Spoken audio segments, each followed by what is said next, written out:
Olá, alegria de estar aqui com você e de compartilhar o vídeo com a palestra da senhora Johanna Vermeulen, Sociedade Teosófica Ponte Loma, na Holanda. Ela fez essa palestra no lançamento do livro Fundamentos da Filosofia Esotérica, de Gottfried de Purucker, já disponível em português pela Editora Teosófica. Você pode encontrar este livro www.editorateosófica.com.br. No dia da apresentação do livro, houve problemas técnicos e não conseguimos compartilhar a tela com esta palestra, mas agora está aí na íntegra para você. Mas antes da Johanna, nós vamos ouvir o nosso querido Jairo Pereira Cavalcanti, que foi o tradutor deste livro. Então o Jairo vai contar como foi todo esse processo de tradução, diagramação, ele fez a capa. Com você, Jairo, depois a Johanna. Bom dia, boa tarde, boa noite, meus irmãos. Eu fui instado a falar um pouco a respeito dessa obra que nós estamos tendo o prazer de apresentar agora a todos, que é a Fundamentos da Filosofia Esotérica, de Purucker. E eu vou aqui sucintamente explicar para vocês como foi que o trabalho desse livro foi realizado, ou seja, desde o início da ideia até a sua consecução, né? Agora com esse lançamento.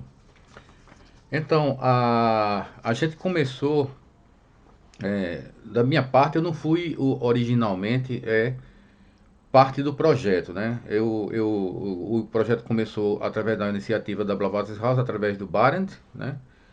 Que juntamente com o Fernando Mansur, né? Que é do projeto Pioneiros, de publicação de livros, estava fazendo a tradução, ou seja, o Barent começou a fazer a tradução desse livro, né? Já tinha feito alguns capítulos da tradução, e o Mansur entrou em contato comigo pedindo para que eu fizesse a revisão, né, dessa tradução que o Barent estava começando a fazer, né? Então, conversa vai, conversa vem, eu comecei a fazer esse trabalho e também, de certa forma, eu comecei a fazer também, por conta própria, a tradução dos capítulos do livro, né? Aí o Barend achou que eu estava fazendo bastante rápido esse trabalho e viu a minha disponibilidade e concordou em que eu continuasse a fazer a tradução desse livro, né? E assim foi, eu continuei aí, isso começou em 2021, né? E fui até o final do ano, né, fazendo esse trabalho. Começou o mês de janeiro e eu terminei concluindo essa tradução, né? Até então, isso aí no janeiro de 2022. Até então, aí o projeto de revisão ia começar propriamente dito. A gente tinha como uma pessoa que ia contribuir conosco, que seria a Solimeire, né, que é um membro aqui da nossa Sociedade Teosófica no Brasil. E ela é uma pessoa muito atarefada, muito assoberbada de traduções que ela tem que fazer, de revisões que ela tem que fazer, pela editora daqui, né, a editora Teosófica do Brasil. E chegou um ponto que ela não pôde mais dar continuidade ao trabalho, e esse projeto ficou em stand-by um tempo, né? Então, do começo de 2022 até mais ou menos o meio do ano, esse ano, desse agora, né? 2023 está terminando. Então, eu entrei em contato com o Fernando e com o Baia e disse, gente, vamos concluir, porque a gente já fez a maior parte do trabalho, né? E vamos tentar concluir esse livro maravilhoso, né? Que tentar publicar. Aí eles concordaram, a gente se juntou, fazendo a revisão por partes, né? Do livro e coisa e tal.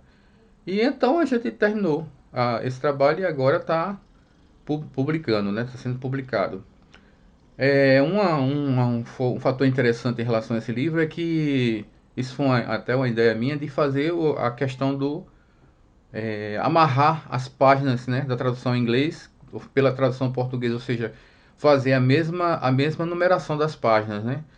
A página 200, por exemplo, na versão em inglês, ela ficaria exatamente a mesma página na tradução aqui da edição portuguesa. Isso deu bastante trabalho, né? Mas eu terminei concluindo isso aí. E por ser um trabalho muito que demanda um controle muito grande do que você está fazendo, terminou que eu, que não sou nem um diagramador, terminei diagramando essa obra, em auxílio com a Ana Chigeleiro, que é uma das nossas colaboradoras. E eu terminei concluindo esse trabalho eu mesmo, né, fazendo a diagramação, porque eu queria fechar nessas páginas dessa forma como eu te falei, né. Então a gente terminou concluindo esse livro e está aí agora para discussão para vocês, né. Uma informação interessante é que esse trabalho foi projetado para ser a primeira obra de Puruca traduzida para o idioma português. Inclusive eu soube isso depois, né, que eu tinha já abraçado o projeto, uma informação do Barent de que essa seria a primeira obra a ser traduzida para o português. Mas só que não terminou sendo assim. Ou seja, é, calhou que uma obra menor, né, de páginas, um número bem menor de páginas, que é a Hierarquia de Compaixão, outra obra de Purucker, que eu tinha traduzido, né, porque eu tinha me interessado pelo texto, para o meu próprio estudo e para passar para outras pessoas a tradução, terminou sendo o primeiro livro editado na língua portuguesa, né? Que a gente pegou esse projeto, o Manso gostou ele leu e gostou do livro e nós concordamos em fazer a publicação desse livro, ou seja, ele terminou sendo o primeiro livro a ser lançado na língua portuguesa de Purucker, né? E esse agora que está sendo lançado será o segundo, né? Então, é, eu antes de mostrar um esquemazinho aqui que eu fiz, né, em PowerPoint para apresentar para vocês, eu queria agradecer imensamente a Blavatsky House e especialmente na pessoa do Baren, né, Forhan, porque esse trabalho me proporcionou conhecer de perto a obra de Purucker, né, esse livro maravilhoso que é de um auxílio imenso. Quando eu comecei a traduzir esse livro, eu fiquei encantado com o que eu estava vendo e estudando, os links que ele proporciona que nós possamos fazer juntamente com os estudos da doutrina secreta. Ele não dispensa, né, o estudo da doutrina secreta, ele é um corroborador, ele auxilia no trabalho do estudo da doutrina secreta, né? Eu sou muito agradecido por isso, porque isso dá um crescimento para a percepção da gente fantástica, né? E a finalidade da publicação desse livro é exatamente levar à frente esse projeto de informação e de sabedoria para os que quiserem alcançá-la, né? Então, aqui eu vou partilhar aqui com vocês na tela o PowerPoint, né? Então, a doutrina secreta ela foi feita de uma forma que a informação que é contida nela, ela aparentemente é caótica, ou seja, ela ou seja, a pessoa que entra com a mente muito concreta, muito material, aquela mente muito fria, calculista, é, ela não consegue trabalhar bem com esse tipo de obra, porque ele não consegue fechar a lógica nessa essa lógica que a gente está falando mais grosseira, né? Então, eu para representar isso aí, eu botei aqui 7 linhas, né? Não por acaso 7, porque é a base, né, da estrutura da manifestação sétupla. Eu botei 7 linhas que aparentemente aí, dado pela doutrina secreta, são contextualizadas dentro da doutrina secreta, que dá um sentido, né? Mas esse sentido ainda não é percebido por quem estuda essa obra como a doutrina secreta, ou seja, você tem que aprofundar, né, nesse estudo de uma forma muito grande, muito persistentemente, vai coletando informação, fazendo suas pontes, mas o que vai atuando realmente por trás desse panorama é sua intuição, que vai captando essa informação e construindo, fazendo as pontes, né? Então, aparentemente, assim, para quem encara a doutrina secreta como algo a ser estudado, aparentemente é dessa forma que ela vê, não vê conexão, são linhas desconexas, né? Não formam nenhuma imagem que você possa traduzir como um conhecimento plausível, né? Isso é assim, dessa forma. Então, a seguir, já no campo da obra de Fundamentos, que vem corroborar esses estudos da doutrina secreta, você pega esses mesmos elementos nessas linhas e essas curvas e ele vai jogando mais informação e fazendo pontes. Essas pontes ainda não estão muito na mente concreta, mas vai atuando de forma misteriosa no campo intuicional. Você vai, com a informação que é dada nessa obra, você vai já fazendo, ele já dá outras linhas mestras, né, que vão fazendo com que você perceba algo, que tem uma imagem já sendo formada, aí, uma coisa que já permite você ter uma percepção maior da informação, do corpo de sabedoria que está sendo passado, né? Então essa imagem aqui, que eu botei associada à obra Fundamentos, você já vê algumas coisas aí, umas linhas que induzem você a criar, através da sua própria, internamente, fazer suas próprias pontes com um conhecimento que é passado, né? Então você vai realmente construindo um entendimento interno com isso aí. Então, qual é a finalidade desse trabalho? No final de tudo isso, você é quem vai construir essas pontes internamente com você próprio. Você persistindo no trabalho, né, arduamente, isso é uma coisa que não é de um dia para o outro, é uma coisa lenta, um processo lento, mas que vai frutificando. Então, o que ocorre é exatamente isso. Essas linhas aqui já lhe induzem a formar essas mentes, esses padrões e essas imagens, né? Que você vai terminar nisso aqui, são linhas que estão em conformidade com essa imagem aqui, muito conhecida, que é a flor da vida, que é um símbolo universal, né? Muito, muito poderoso.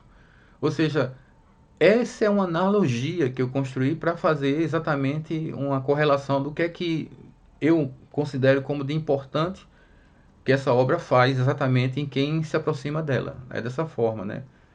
Então, isso aí auxilia de alguma forma a entender como é grande, né, a proposta desse trabalho e realmente ela tem muita utilidade para o nosso caminho espiritual.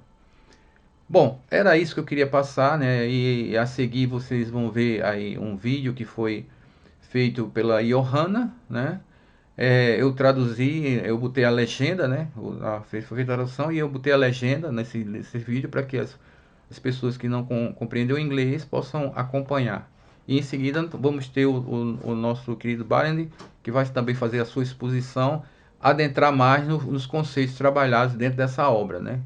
Então, muito obrigado e tudo de bom para vocês.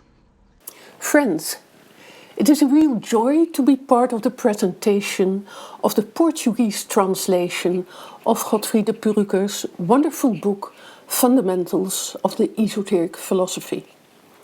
Our Brazilian friends asked for some background information, for a better understanding of its value and place in the theosophical impulse from 1875 up to now.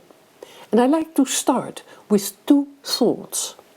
First, before you start reading the book, please read the two short introductions in the book, one of Trevor Barker and one of Kenneth Morris. These two combined form a real eye-opener. And the second thought is that although everyone sees it as a book by Gottfried de Purrucker, it is not quite true. Yes, his name is on the cover as the author. Yes, all the words in the books have been spoken by him. But when you know a little bit of how esoteric teaching works, then you understand that it was in fact his teacher, Catherine Tingley, who was the real inspirer. Let me explain that.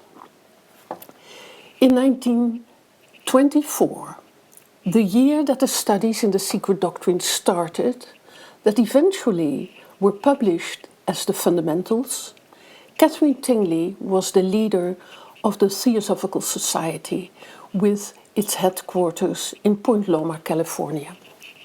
In 1891, William Conn Judge took over leadership from Helena Petrovna Blavatsky, and Catherine Tingley succeeded William Quan Judge in 1896 and held this position until 1929. It is easy to understand what her mission as leader was. She worked along 3 lines.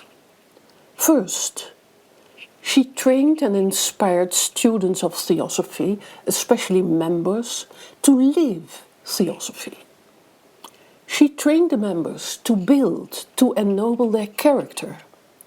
She trained self-discipline in selflessness. Her whole Raja Yoga education was based on this, to develop wisdom instead of knowledge. Only then can one recognize the given teachings in their inner depth.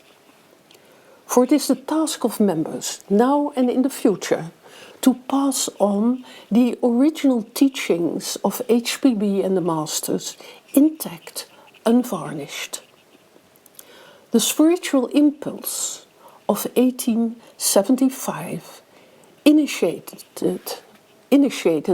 by the Masters Kuthumi and Moria, and put into words in books and articles and instructions by HPB, came at the beginning of a new messianic cycle of 2160 years.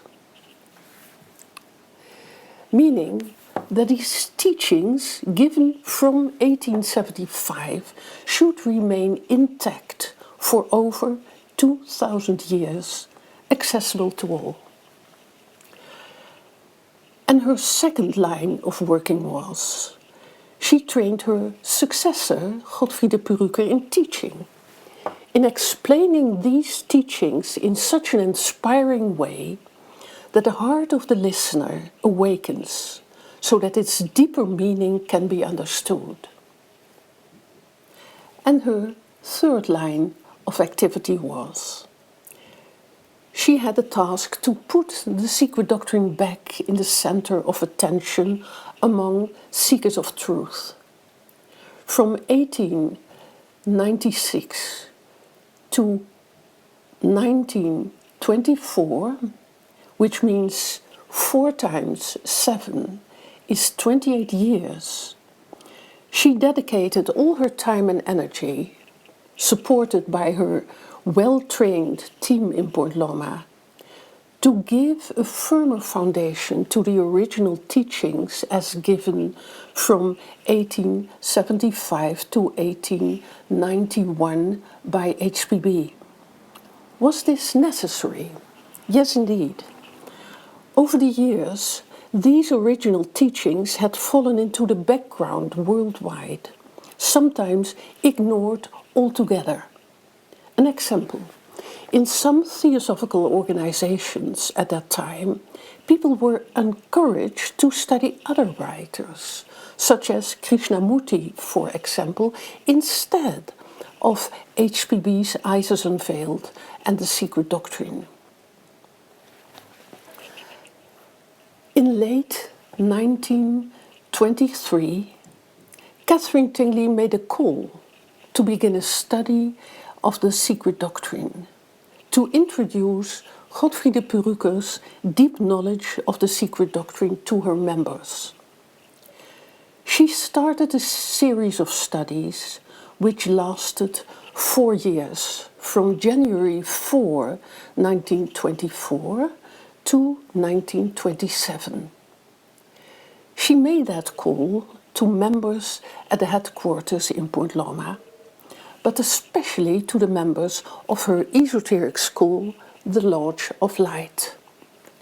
She thus gathered around Godfried de Purucker a group of members who had studied the Secret Doctrine for many years.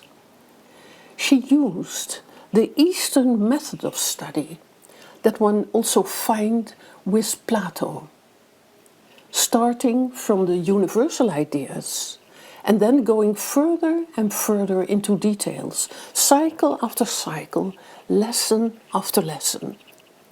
That is the way both the head and the heart unfolds new insights, or, as Plato says, remember these insights again from past lives. Godfried de Perukker's brief explanation of that method can be found on pages 288 to 289 of this book, The Fundamentals. And I read it here for you. He says, we all possibly have heard of contradictions in the secret doctrine or in our esoteric teachings. There are no contradictions there. There are apparent contradictions, if you like, but an apparent contradiction is really a figure of speech called a paradox. It is the famous old way of the ancient schools of occultism to teach by paradoxes or by parables, as Jesus is said to have done. There is manifest a profound knowledge of human psychology in basing teachings on this principle. The aim is deliberately to arouse the mind, to astonish, to make the hearer think for himself. You cannot teach a child to eat or to walk by walking for it or by feeding yourself for it. It must learn to feed itself. It must itself learn to walk. Similarly, students, neophytes, must learn to think for themselves, to stand upon their own feet. It is, I repeat, a very profound knowledge of psychology, of human thinking, which made the ancient teachers and makes our masters of wisdom today to follow the same old principles, a method which our teacher here has instructed us to follow when these studies were begun. You will have noticed that in no case has any subject been at first openly and fully stated or followed to its ultimate. First, because it is impossible.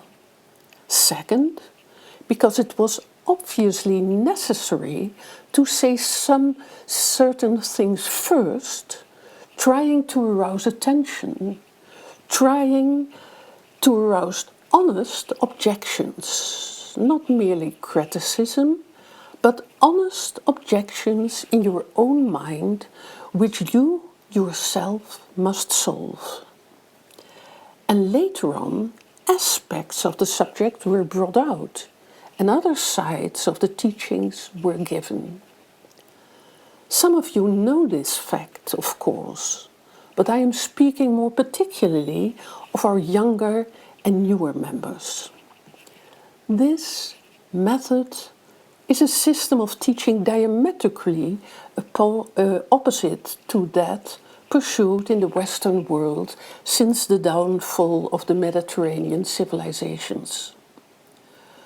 The popular method today is that of the pure brain mind, of that mind which is mortal and goes to pieces with the death of the body.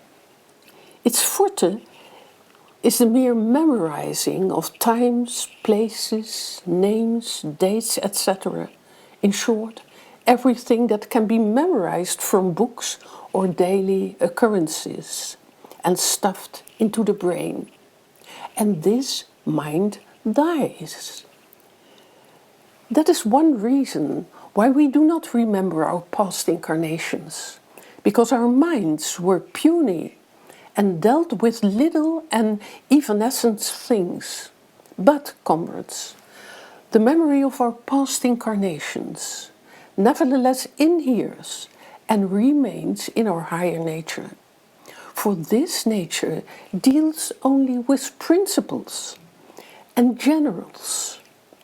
And someday, when we shall have passed out of and beyond our planet, we shall remember those past lives.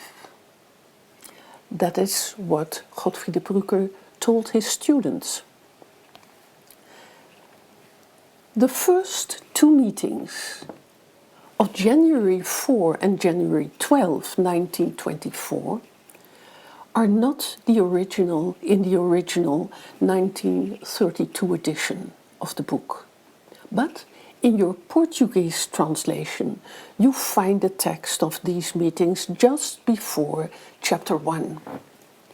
Why are these two meetings so important?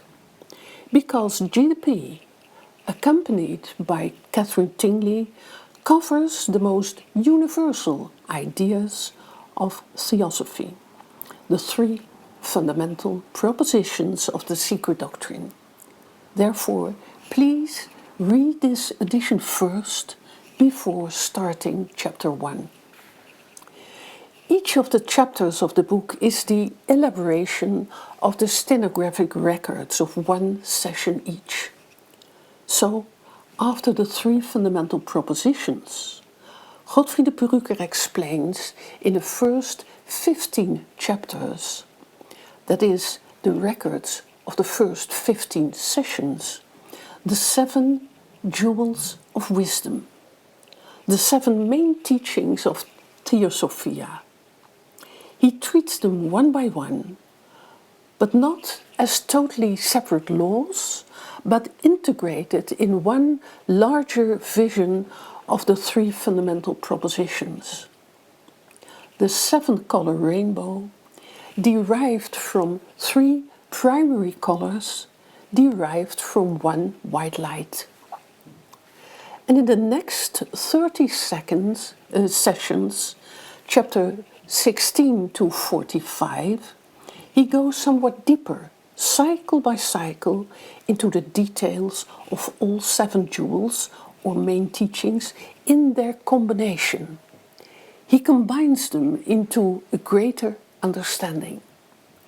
In the last 3 chapters, 46, 47 and 48, Godfried de Perucker does not focus on the secret doctrine, but on the consequences of the knowledge of the secret doctrine for the student's life. Our decision to become a disciple on the path of compassion and, with the now acquired wisdom, to dedicate our life to the service of humanity. And as a consequence, getting to know, which is becoming one with the mystical heart of the universe, attaining Buddhahood. These are the topics that HBB covers in her booklet The Voice of the Silence and in her esoteric instructions. And almost all the 48 chapters begin with a text from the secret doctrine, which Godfried de Perucker elaborates in that chapter. So, my advice to understand it even better, also go to the text in the secret doctrine itself and read it in its context. Throughout the book, you can recognize Catherine Tingley's inspiring influence in the background. 3 examples. On page 9, immediately after a quote from the secret doctrine, Godfried de Perucker says, "We choose this as the general text of our study this evening.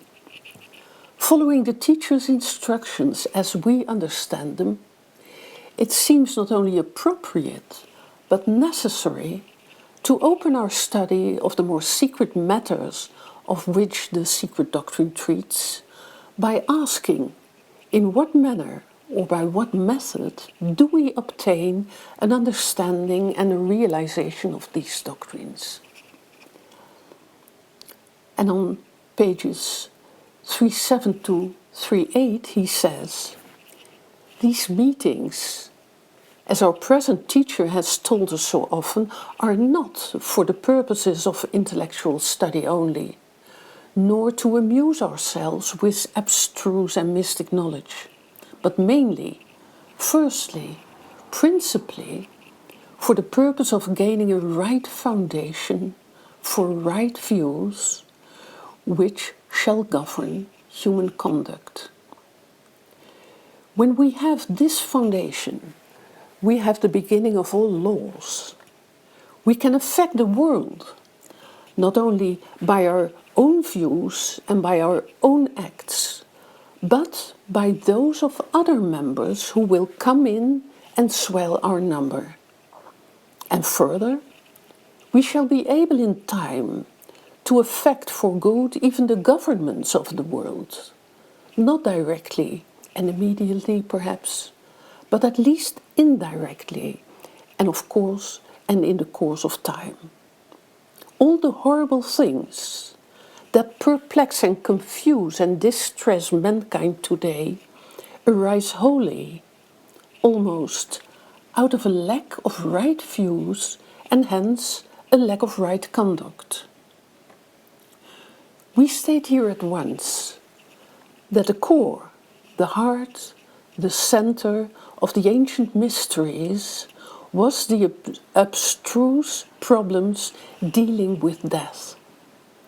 These teachings we still have, and when the teacher says it is time to give them out, they will be forthcoming. She is the judge as to when this shall be. Here the quotes end. And to show you how Catherine Tingley ensured that Godfried de Perrucker constantly gave compassion a central place in his teachings, a third example. On page 303 to 304, he explains how the continents where the various root races live are destroyed at the end of such a race. He states, when our root race shall be drawing towards its end, the coming catastrophe will be shown by immense systemic and minor seismic and volcanic disturbances, announcing the submergence of our continental system and the emergence of new lands for the following 6 root rays, the workings of fire. When the Atlantean system fell, when the Atlantean continental system had its catastrophe, which slowly overwhelmed it with flood, it was water that caused this. Then Catherine Tingley interrupts. She says, I would like to ask Professor de Perrucker if he will make an explanation, which I think would be satisfactory to you, and which he could do so much better than I, and show what will be the state of civilization, what will be the state of humanity at the ending of these different races when the end comes. How will evolution be marked? Will not those people who will seem to be the victims of the terrible catastrophe which comes at the end of every race have the knowledge of the secret of death and look upon rebirth as a glorious release? Professor de Perrucker answers, I think certainly so. Yes, it is so. The end of every race brings with it a perfection of what that race was striving to accomplish. I dare say that if we could look back now and know what took place when the continent of Atlantis sank, we should realize that even those comparatively few who by death left the physical body during that catastrophe had the realization that what they had to undergo was no more and no less than merely one form of death inevitable to all men sooner or later. They knew better than we do now, although far more sunken into matter, that life is eternal, for actually there is nothing but life everywhere.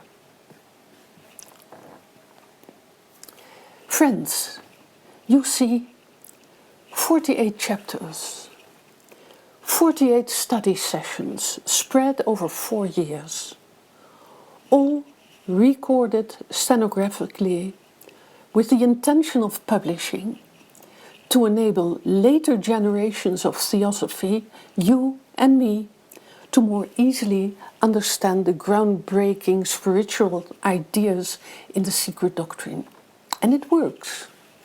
At our Point Loma Theosophical Society, we have studied the secret doctrine and the fundamentals side by side with our members, including members who had only been members for a short time.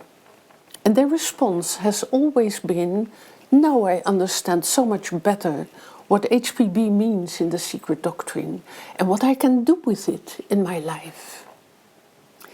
And exactly as Catherine Tingley had wanted and anticipated, these fundamentals were officially published for a wider audience in 1932, during the leadership of Gottfried Brücker. And that same year, Trevor Barker, a lifelong close friend of Gottfried Brücker, published the Mahatma Letters to AP Synod, 2 standard works in which the heart of Theosofia is anchored. Friends, with this short introduction, I gladly contribute to the fantastic work done by the small group of Portuguese and Portuguese language theosophists. By translating this book, but above all by studying and understanding it, they have helped Theosophia take another step forward to remain available intact during the present messianic cycle of 2160 years for all who seriously seek truth. All praise and heartfelt congratulations on this achievement, and wishing everyone much inspiration in your study of this book combined with the secret doctrine. Thank you.